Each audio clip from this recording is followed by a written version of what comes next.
प्रेरक प्रसंग। मित्र धर्म बुद्धि और पाप बुद्धि कर्म नगर में रहते थे। एक बार पाप बुद्धि के मन में एक विचार आया कि क्यों ना मैं मित्र धर्म बुद्धि के साथ दूसरे देश जाकर धन इकट्ठा करूं। बाद में किसी न किसी युक्ति से उसका सारा धन ठग हड़प कर सुख चैन से पूरी जिंदगी जीऊंगा। इसी नियति से पाप बुद्धि ने धर्म बुद्धि को धन और ज्ञान प्राप्त होने का लोभ देते हुए अपने साथ बाहर जाने के लिए राजी कर लिया। शुभ मुहूर्त देखकर दोनों मित्र एक शहर के लिए रवाना हुए। जाते समय अपने साथ बहुत सा माल लेकर गए तथा मुंह मांगे दामों पर बेचकर खूब धन इकट्ठा किया। अंत में प्रसन्न मन से गांव की तरफ लौट गए। गांव के निकट पहुंचने पर पाप बुद्धि ने धर्म बुद्धि को कहा कि मेरे विचार से गांव में एक साथ सारा धन ले जाना उचित नहीं है।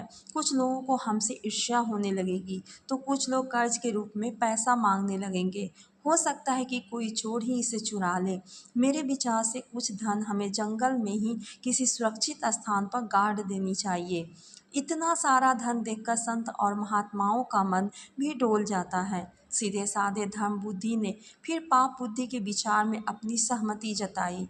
वहीं किसी सुरक्षित स्थान पर दोनों ने गड्ढे खोदकर अपना धन दबा दिया तथा घर की ओर प्रस्थान कर गए। बाद में मौका देखकर एक रात को बुद्धि ने वहां गड़े सारे धन को चुपके से निकालकर हथिया लिया। कुछ दिनों के बाद धर्म बुद्धि ने पाप बुद्धि से कहा, भाई मुझे कुछ धन की आवश्यकता है, अतः आप मेरे साथ चलिए। पाप बुद्धि तैयार हो गया। जब उसने धन निकालने के लिए गड्ढे को खोदा तो वहाँ कुछ भी नहीं मिला। पाप बुद्धि ने तुरंत रोने चिल्लाने का अभिनय किया। उसने धर्म बुद्धि पर धन निकाल लेने का इल्जाम लगा दिया। दोनों लड़ने झगड़ते न्यायाधीश के पास पहुंचे। न्यायाधीश के सामने दोनों ने अपना अपना पक्ष प्रस्तुत किया।